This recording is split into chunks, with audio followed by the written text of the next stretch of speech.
Woohoo! We Live. are live. Now remember, we? Anise. I paused. I paused Don't already. announce that we're live right away. I didn't. You didn't do pause that. for very long, though. Because sometimes they get cut off from the Oh beginning. my god! Is this going to be every show? Every show. Of course. Of course it is. Okay. You're dealing with children here, Anise. Even though technically I'm the youngest, and you're older than me by a few years, I think. So interesting. Yeah. All right. This is Literary Roadhouse. One short story once a week. I'm Anise. I'm Gerald. And I'm Andy. Okay, so this week we're discussing a piece of nonfiction that I thought was fiction because I guess I went cross-eyed. Gerald also read fiction. Andy realized it was non. I mean, I realized it was nonfiction when I read it. Right. Anyway, yeah, Well, but I have no regrets. You know what, No. though? Go ahead and Go on. summarize it. Why don't we do that? I was going to say, Really?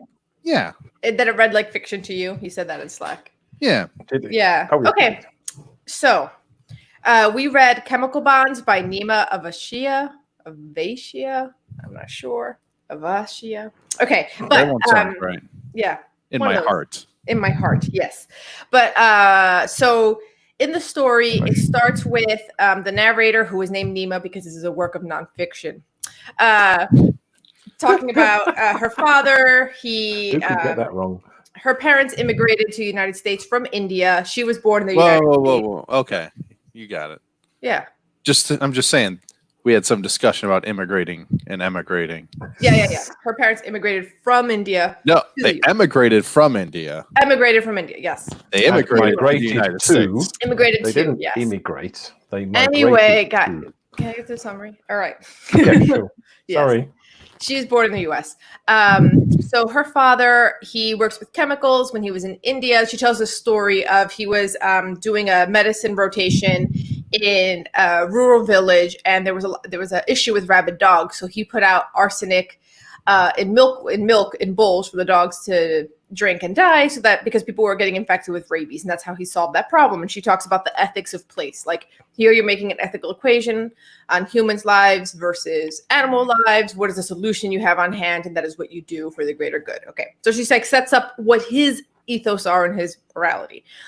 Then in the United States, he works for Union Carbide Chemical. So it's a company that produces chemicals, and it's a global company. He's in the neighborhood. They live in West Virginia.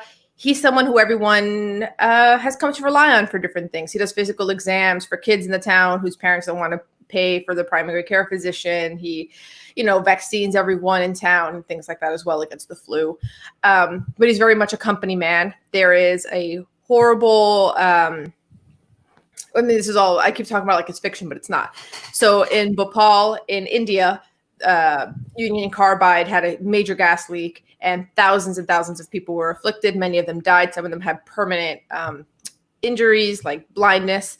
And he basically towed the party line of like, yes, this is a tragedy. Yes, this is a horrible accident, but everything that chemicals has done for the advancement of civilization, for reducing starvation and everything else is ultimately worth it, right? There's a little bit of moral relativism happening here. And then which she later we'll get to there. And then Neema grows up, first generation, afforded the privileges to her by basically all the work her parents have done. They came in low income, work their way up, now have a 7-figure, investment for retirement. She becomes a teacher. She's in Boston, and she takes a different tact. While her father always was very much a company man, and part of his survival strategy as an immigrant was assimilation. Hers is no, she's an outsider to certain things. She will never be seen as an insider. If something is wrong, she will stand up against it. And what's happening here is her school, which sounds like it's a school with predominantly lower income and minority families, is about to be shut down. And there's all kinds of ramifications for that. She fights the school board. She publishes things in the paper. She rallies against it. And it basically these two opposing views of basically how to view the ethics of the different policies, when to be the squeaky wheel or not, is a point of contention between Neema and her father. And then there's some beautiful passages about how she doesn't really talk to him much, not intimately, right? Like she talks to her mother and he's sort of in the background. She sees him a few times a year. They get along. Everything's very civil, but they don't really connect. And she's sort of afraid of probing a deeper conversation with him that she doesn't know where it's going to end up. Yeah, I don't know what I'm missing from that, because that's kind of the main thrust of the story. Is it's really an exploration between how the first generation immigrants who kind of follow that American dream or the mythos of the American dream to build a certain life for their children then take that privilege afforded to them and go in a completely different direction that their parents don't agree with necessarily. That's the main tension. And while the specifics are very personal to the chemical industry versus teaching, you can apply this in different industries, different politics, different policies throughout the United States. Anyway. Wow. Yeah, it's a long summary, but it's because it's not like a piece of fiction where you're following like a plot line all the way through, because the plot part of this isn't the point of this. This is more like an essay or a memoir. The point of this is that the different ways that these two generations are approaching ethics and politics. Wow. That's the main thrust. Anyway, I just want to set that up. For me, that my main takeaway from this was was Neema's character arc, basically. How she, I mean, her father sounds very, very sort of very straight up and down. Chemicals are good. The chemicals are always good, even when they do bad. That's an accident, so we can forget about that. That's just brush that under the carpet. The chemicals are good, and he's a real company man. So there's that sort of thing, and by the time that she starts becoming a bit sort of militant and a bit anti-establishment, she then thinks that she is opposite to her father, and he's a company man, she isn't. She's fighting against it, effectively the company and the cuts and the closures and this sort of thing. When actually towards the end, she realizes that he was a company man because of the family, only for the family and only because it benefited the family. And I love the bit at the end where they both, the father has the carbide jackets in his closet, and she's using a 30-year-old ice scraper with the carbide logo. So it's sort of, it's still, they're sort of the same in some ways, that they're doing right for, because he's quite a kind man. He does things, even though his logic is a bit skewed by poisoning the dogs. Yes, it's effective at getting rid of rabid dogs, but it's not the sort of thing you want to be doing. And spraying her hair with this chemical to kill off the lice and things like that is a little bit skewed. But they're both sort of, he's fighting for what he perceives to be the good of his family, and she's fighting for the good of the families that don't have her privilege.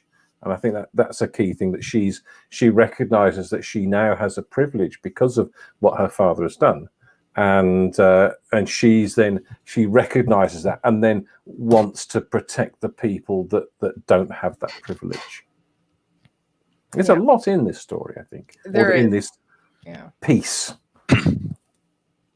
Andy?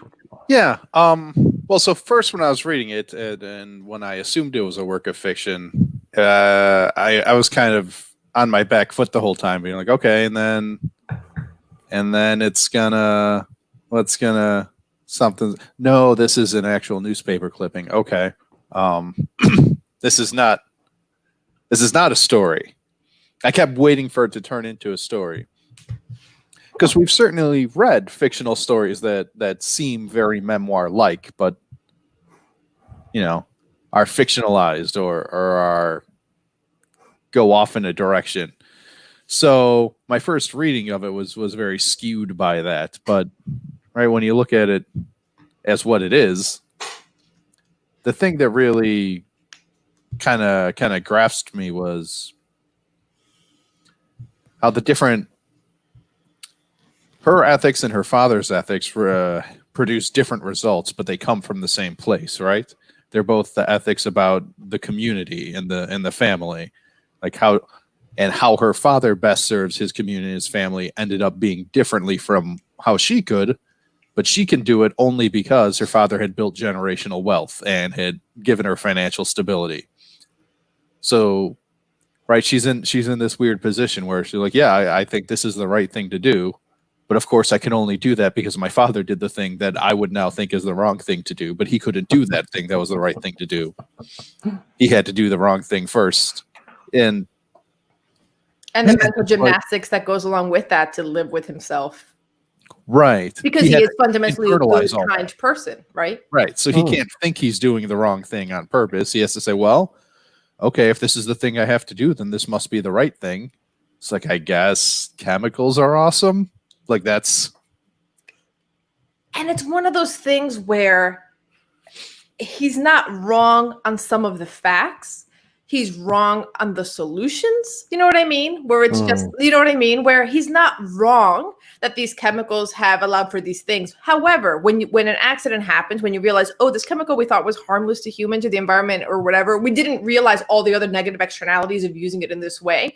He goes, well, the good outweighs the bad, instead of saying, yeah, maybe we need more science. Maybe we need better policies. Maybe we need a way to address this to keep the good but limit the bad, right? They don't do that because, or I should say he and people who think like him don't do that because then you're too close to it. You have to admit a certain amount of blame that I think is uncomfortable for a lot of people, right? So instead you have to say, well, by crushing the chemical industry, which let's be honest, a lot of the reason why the chemical industry was destroyed in the United States is not because of regulations, but it's because it was cheaper elsewhere, globalization. But anyway, right? Like it's mostly globalization, but cheaper labor elsewhere. But this once thriving middle class city, which again, yeah. So this once thriving middle class city, it has now become basically destitute because those jobs aren't here anymore. And he's saying, it's those policies, it's the litigation and but it's like, and she's like, it's globalization. And like I said, this thing with the chemical industry and the generational divide, you can apply again and again and again to different industries, different manufacturing industries, coal or whatever it is, right? That's why I'm saying, like, it's not really about this family in the particular. I mean, it is and it isn't. It's this story, but you can copy and paste this to so many other stories. And it was really strange reading it because so many of the tensions that she had internally with her family, like I have with my parents, right? And especially with my dad, who is a first-generation immigrant to the United States from Cuba. So is my mom, but I was born here. And I had the more typical, I went to a 4-year private university, small, prestigious, like all that stuff. Like I had all of those privileges. And yeah, I could be bolder if I wanted to, or I have, because there's a little bit of generational wealth there. I have a safety net to catch me, like the same thing. Like, and her whole thing where she's like, I don't really talk to my father about necessarily deeper things. We don't talk about these things. We have other safe subjects, right? And I'm afraid to touch upon the fact that we're actually not that close, even if we're super civil. I've had those exact same thoughts because she's afraid of where that conversation will end. Will it make a rift forever, right? So instead, she's like, I can't touch it. I can't touch that hot stove. And I've had that exact same thought where I've lamented the fact that, like, I can't really talk to my dad in a very open sort of way. There's so many taboos. There's all these landmines you're not supposed to touch. And I feel like I've had a little more luck than Neema in finding the safe spots. He loves corporate gossip, so I can tell him all the stuff happening at my company.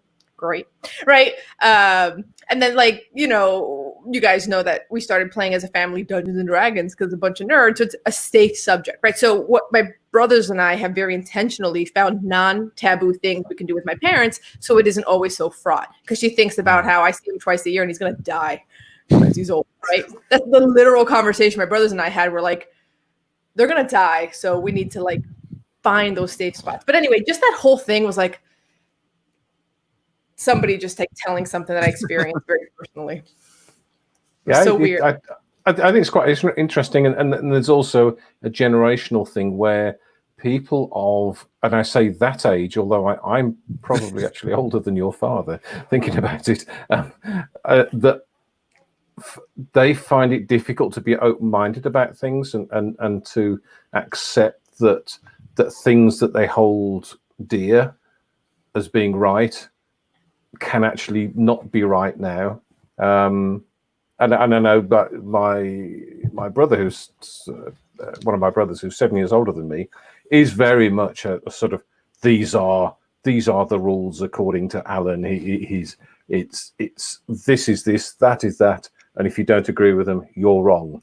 And there's no new, like it says in here, there's no nuance, there's no subtlety, there's no, well, maybe it's not 100% that way, maybe there's a little bit of gray area. No, there isn't. So I think there's probably a little bit of that in this too. Certainly the case in my family. Yeah. Just the family part of it and how those morals shift between I almost want to give this to my whole family as a signed reading, but not force a conversation afterwards. Just read this and see if it affects your thinking, but let's not actually discuss it afterwards. For the same reason Neema doesn't want to have this conversation with her dad. Right. Let's not have the potentially explosive, catastrophic conversation, but I hope this makes something happen in your mind. Yeah. And one of the things I liked a lot about the way that she writes this is she still offers a lot of respect for her father and the people who think like him, right? Even if she fundamentally disagrees, she can still understand I don't even want to say saying they're good or bad people is a weird label. They are people who are actively trying to do good and are thinking through values and ethics, but are limited by their experiences and the competing needs of their families, basically, right? His experience as an immigrant coming to the United States, if he would have fought his employer the way Neema did, he would not have had that job anymore. The employer would not have been scared of how it looks in the press. He wouldn't have had the same privilege, the same weight to do this, as she very correctly points out. So when you take that into account, she's able to very respectfully say, I disagree, but this is not a bad person. Or, you know what I mean? She's not sentencing her father or people who think like him. No, and I think she does a good job of saying that, of even when he was doing sort of strange things with chemicals, it was for the good of the community at large. And then later on, she does recognize that he's a good person. And he's not just a blind supporter of the company because that's what it is. He does that for a reason, and it's family security. And I think I don't know if your parents are the same, but I think a lot of immigrants, certainly over here, it's all about immigrants. Yes, immigrants. Yes, no, immigrants. Noun, immigrants. They didn't immigrate; they migrated to this country, but they are immigrants. So they work hard to provide a future for themselves and their family, and that is quite a strong ethos for them, and that comes across in this piece of writing. I don't know if it's a story. I don't know what we can call it. Memoir, essay. Memoir.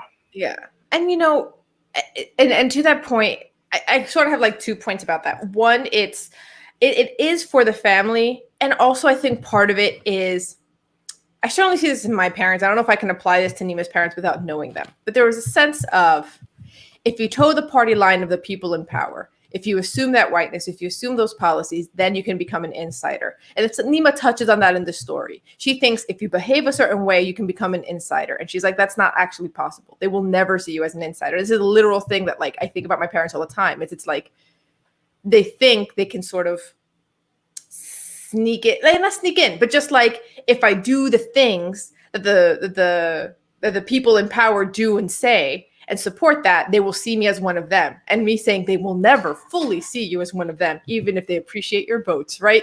That's that tension that Neema so clearly sees, but her parents don't. And I have that same thing with my parents. And then the other thing I wanted to say is this narrative, though, of the generational divide between the generation that immigrated to the United States and then the next generation that was born here, it's not super neat. I think in broad strokes, it's saying something interesting.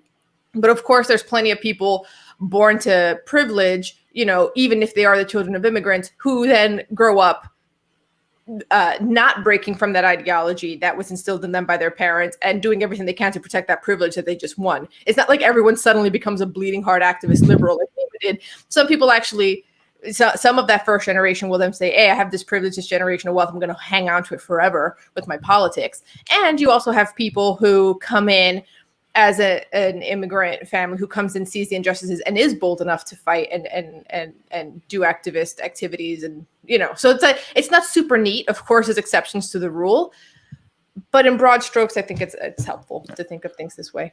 Well, like my parents were like second to third and fourth generation, depending on which sides they came in. But it was really not until my dad was the one who got the big union job.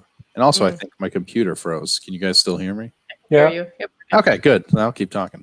But my dad was the one who got the big union job and kind of, secured. He had a house, right? Everyone all the way back was like renting. My dad bought a house.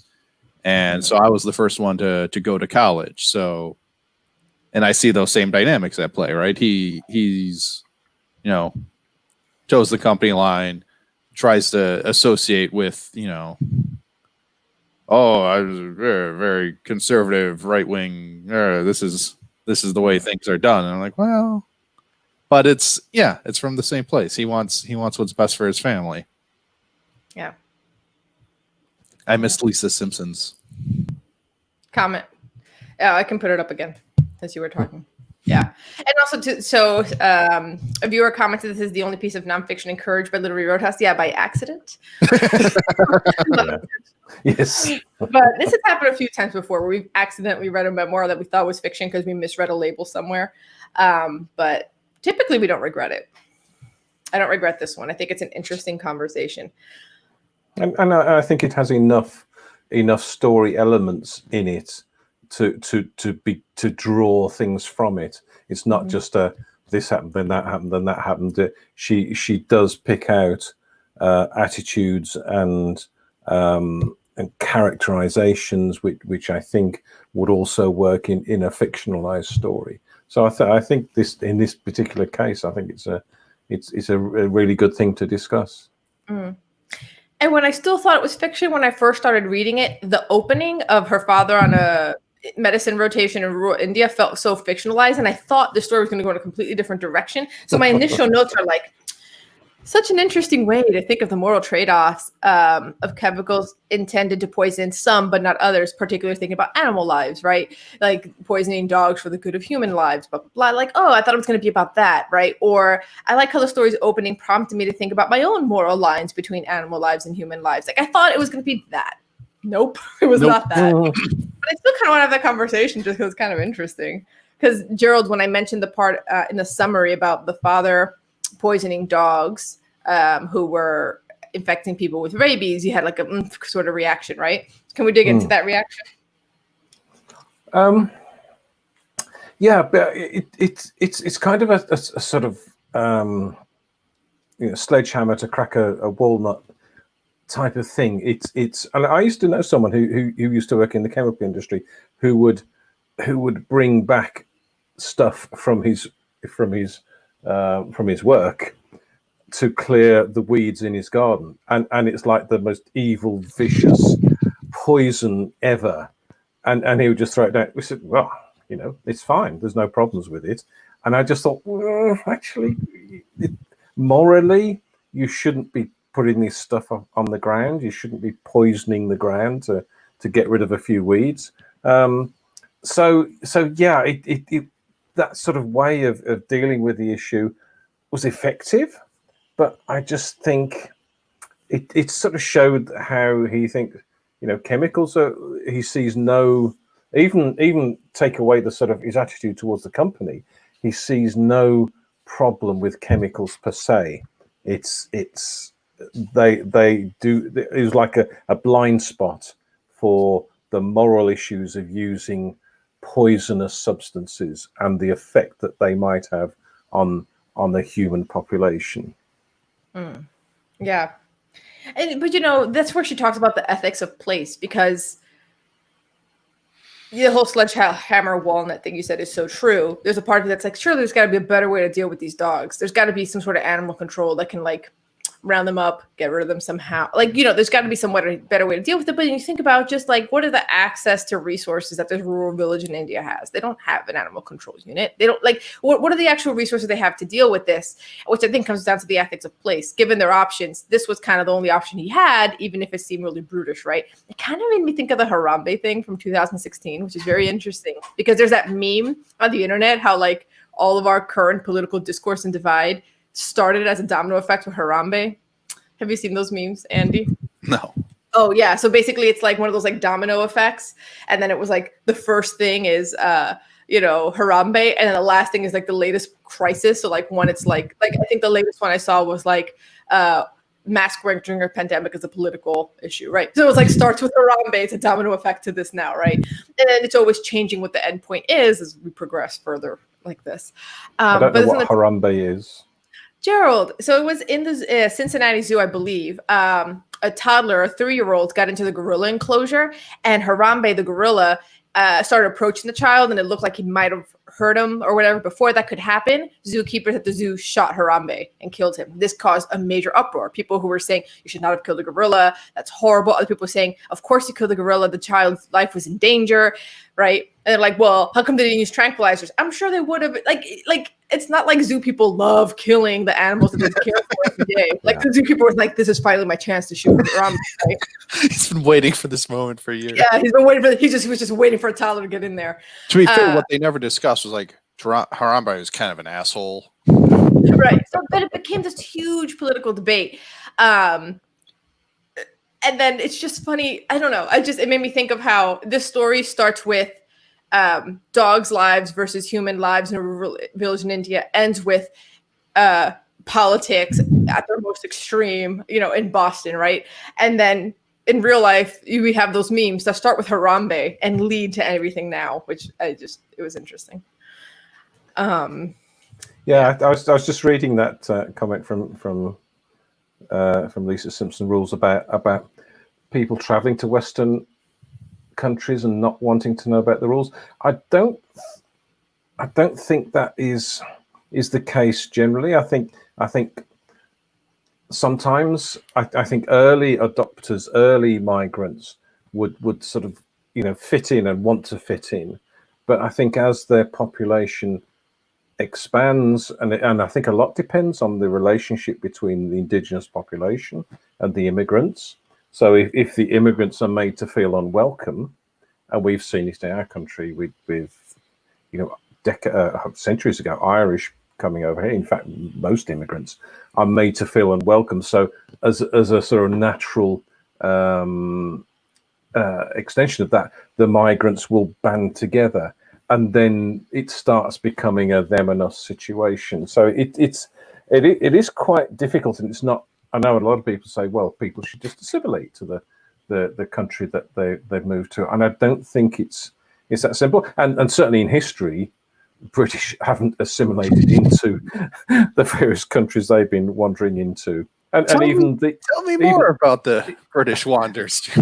and even these days, when we see a lot of our sort of expat pensioners who go and live in Spain, and it's a sweeping generalization, but they don't speak Spanish.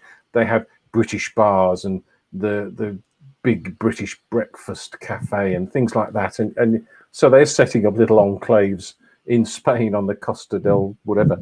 And yes, I'm making generalizations. That's my favorite part of Spain is the Costa del whatever. Beautiful. It's one of the better places. Gorgeous. Yeah. And that's a good point, Gerald, because I think a lot of times the conversation of like assimilation or who picks up whose cultures. First of all, in this story, it's very clear that, and I think we do see this time and time again, the very first generation that lands does try to assimilate for the sake of survival. That's that ethics of survival part of it. But then the generations that come after sort of have a choice. They can embrace some of their roots, mix it with the American values that they grew up with, break from them because of that privilege that's been afforded to them. They're not in survival mode the way their parents were, right? But that doesn't mean that the parents completely forget all of the cultural things that they grew up with. From my own experience, I mean, growing up, I was definitely a mixed bag of Cuban things and American things. We did the very traditional Thanksgiving with the very traditional Thanksgiving food every year that my mom would cook, right? Cranberry and an acorn squash, all that stuff, right? Like super traditional. And all of the other, 4th of July, the barbecue with the hot dogs and hamburgers and the fireworks, all that stuff. But then you'd also still do your quinceañera because it's too much fun not to, right? Like there's like a mix there of what you do. Or, Christmas, we'd have the traditional American Christmas music, but as people got drunker, now we've got the salsa going, right? And it just sort of like you bleed both things together.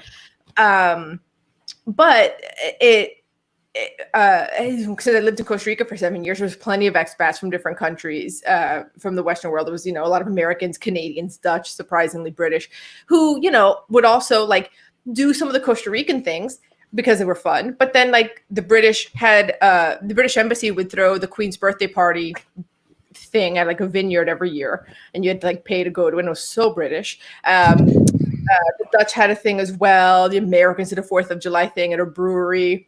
It's like, yeah, I think for some reason, like it swings both ways is what I'm trying to say.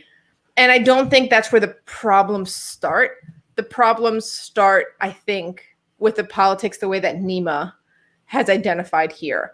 The problem isn't her father being necessarily an Indian trying to wear an American's clothing, so to speak. It's the political choices they have to make as they confront different moral and ethical questions. Yeah, I think it is. I think there's no suggestion that immigrants should totally assimilate with the indigenous people and forget where they came from. And I think that's and I see some people calling for that in the UK, and that's not right. They should be proud of where they came from and proud of their own history and their own fashions and how they do things. And I think you can, do a mixture of both, as you said. Mm-hmm. Yeah. Okay. Anything else to talk about with this story? I feel like I've hit the points I wanted to hit. I think so. Yeah.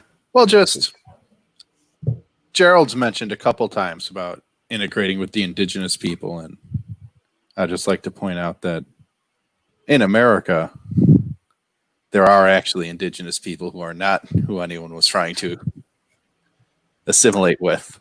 Yes. Yes. Because of Britain. So it's my fault, is it? Yeah. Also, real quick, this story introduced me to the gas tragedy in Bhopal. I had no idea this was a thing. Really? I did not know about this. I'm glad I do now. Yeah. Yeah. That's good. Yeah, it's appalling, and it's seeing. So I remember some of the film from that, and these poor people who lived in the area in little shanty shacks and worked in this company, and it's horrible. But yeah, okay, we've learnt a lot. Yes. So, shall we rate this memoir? I'm going for a 6. Wow. Okay. I got a lot out of this. I enjoyed it. It was well written, even if it was sort of memoir-ish. But I loved the fact that she weaved family life and relationships and morals into the story. I really enjoyed it. Yes, I know it's not fiction, but there's it made me think and look into it a lot. Now, I've got more notes on this than I've had for a long time. So that's good. 6. Andy? Right after I'd finished reading it, I was asked what I thought I might rate it, and I was like, well, I'm probably going to give it like a 4 because it was good, but I was still reeling in my sort of confusion of like, that turned out not to be a story, huh? No, I think because that was my fault, and it wasn't trying to pretend to be a story. I think I'm going to give it up to a 5, just because it was. Yay! Yeah. was really good to read and good to think about. But like the prose was really nice too. We didn't talk too much about it like we do when we normally talk about fiction, but yeah, it was well written, well crafted, and really good to think about. I love it when because I normally sort of, as soon as the podcast starts, I write a number down on a piece of paper. But with this one, I knew it was a 6 anyway. But I like it when during the discussion you think, oh, actually, yeah, that's a little bit better than, and your rating goes up. So, sorry, Anise. No, go ahead. It's fine. Yeah, my rating's gone up because I was so sort of confused after reading this. I got so much out of it, but I was wondering, like, am I getting so much out of it personally to me because so much of what she's saying is my lived experience? Like, there was a big part of me that was just like, is the story super good or is it super good because I'm like, hi, Neema, we're the same, right? Like, you know, but now discussing it with you guys and seeing how, no, there's a lot that a lot of people are going to get out of this. You don't have to live this exact thing to get it. That bumped it up to a 5. I don't think all the way a 6. It's a 6 for the rest of my family assigned reading, but you know, it's good. Maybe 5.5. It's good, but it's not fiction, so I'm like torn on the rating. But can you fault it for not being fiction though? No, I can't. That's my fault. Mistaken. Yeah, no, I can't. I guess. Yeah, maybe I'll bump it to a 5.5. I don't know. It's high. Somewhere between a 5 and a 6, guys. Yeah. Do you want to go 5.75? No. You just completely. No. 5.3 repeating. Okay. Okay. Gerald, what are we reading next week? Oh, crikey, I'd forgotten. Next week we are next. I'll tell you. Just talk amongst yourselves for a moment. It's Suffering in Motion by McKenna Marsden. Well, that's not talking about yourself. Oh, suffering. Thank you. Yes, Suffering in Motion by McKenna Marsden. Okay. But before you go, bring your strong views to our Facebook group, the Literary Roadhouse Readers, and debate the moral relativism of animal lives versus human lives. You can start with Harambe. Just kidding. We'd actually like to build a bomb shelter in which to weather these, to put it lightly, troubling times. Donate to our bomb shelter and other podcast expenses by supporting us on patreon.com/Literary Roadhouse. Every bit helps. And hey, if we raise enough money, maybe you can join us in the bomb shelter and we'll just discuss literature every day. As always, share this podcast with the frustrated teachers in your life. Until next time, read a good story. Yay.